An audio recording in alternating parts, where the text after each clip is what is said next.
Time now for the markets with Leighton. Enjoy any okra lately? Well, as a matter of fact, last weekend I had some good vegetable soup with okra.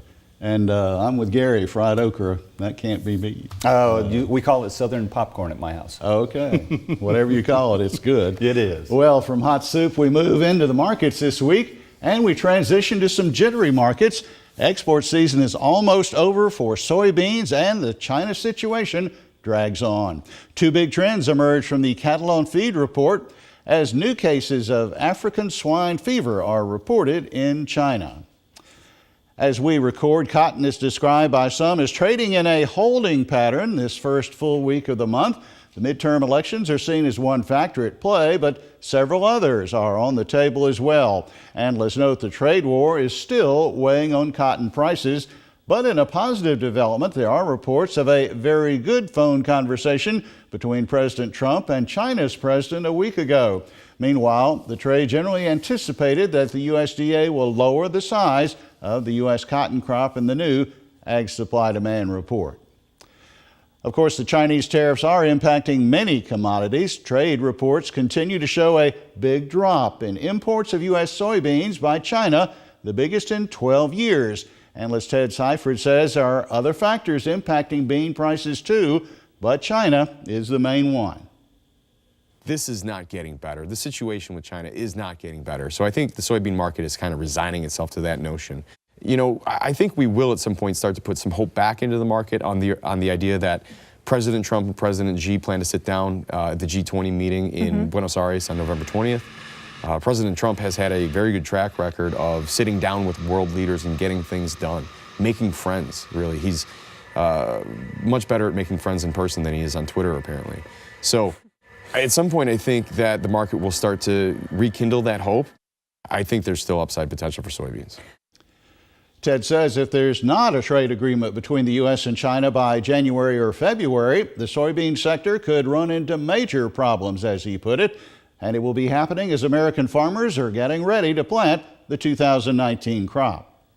South America's crop looks good, and especially if it looks really very good.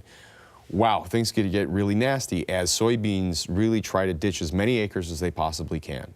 So before we get into planting, if we don't have a better situation than what we're looking at right now, soybean prices could get really ugly. Well, nothing ugly about this week's trivia quiz. Let's look now. It's about the beef sector in this country. How many U.S. cattle farms and ranches are operated by women? Is the answer A, 5%, B, 11%, C, 18%, or D, 26%? We'll give you the answer in a few more minutes.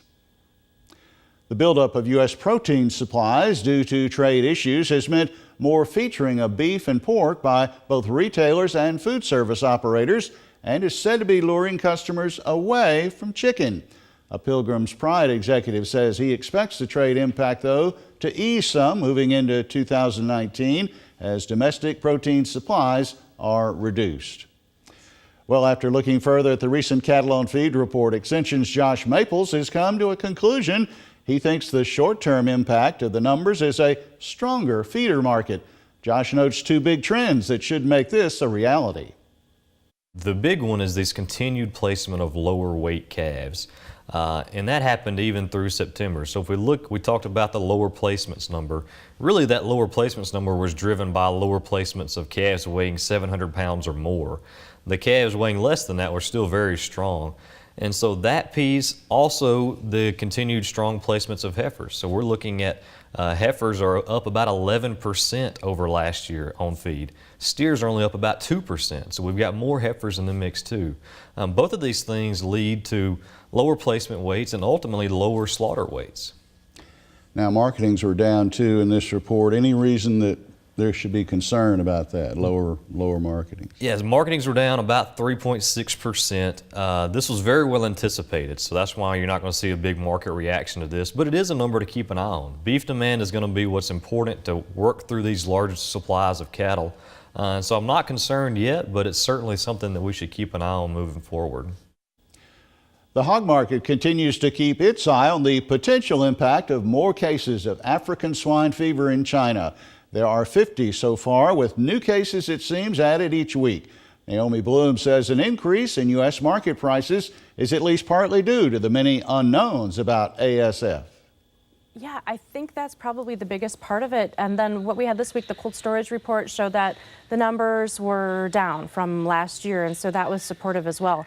And it's the opposite for the hog market than the cattle market. So in the hog market, the futures are trading lower than where the cash is at. So the futures have also needed to start to come up as well. But the December contract is up against some overhead resistance on daily December charts. 60 is that resistance point. If we can get through there, you can see that market push, 4 to 5 higher pretty quick, just more on technical buying from the future side of it. But we have to really get a better handle, even more so on the African swine fever, as we try to figure out, is it going to be affecting our exports, that we can actually export more overseas? And that's what we're going to be watching too. Closing the markets with forestry products, a lumber mill in Ackerman, Mississippi now has a Canadian partner. Tolco Industries of British Columbia is now a 50-50 joint venture partner with Southeastern Timber Products. This is Tolco's second such investment in the United States. Time to wrap it up in the markets, and to do that, let's answer trivia for you. 11% of the cattle farms and ranches in the United States are operated by women. B is the right choice.